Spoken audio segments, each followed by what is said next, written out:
వనపర్తి నియోజకవర్గంలో ఎన్నికల ప్రచారంలో పాల్గొన్నారు కాంగ్రెస్ నేత పొంగులేటి శ్రీనివాసరెడ్డి. తిరుమల హిల్స్ నుంచి పెద్ద ఎత్తున కాంగ్రెస్ నేతలతో కలిసి ర్యాలీ, భారీ రోడ్ షో నిర్వహించారు.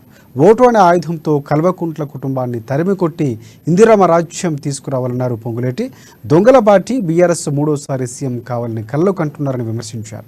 దోచుకోవడానికి తెలంగాణ ఇవ్వలేదని, ఉద్యమ ఆకాంక్షలు నెరవేరాలంటే కాంగ్రెస్తోనే సాధ్యమని స్పష్టం చేశారు పొంగులేటి శ్రీనివాసరెడ్డి. ధర్మానికి అధర్మానికి జరుగుతున్న యుద్ధం, న్యాయానికి అన్యాయానికి జరుగుతున్న యుద్ధం, ప్రజారాజ్యానికి గౌరవ పరిపాలనకి జరుగుతున్న యుద్ధం. ఈ యుద్ధంలో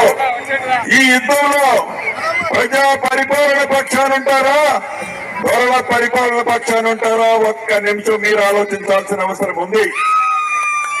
ఇందిరమ్మ రాజ్యం కావాలా, దోపిడీ రాజ్యం కావాలా? ఒక్క నిమిషం మీరు ఆలోచించాల్సిన అవసరం ఉంది.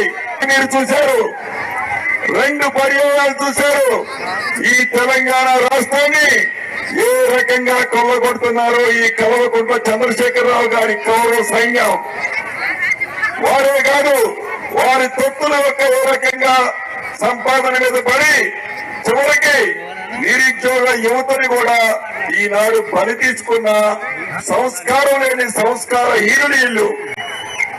ఎందుకంటున్నారు?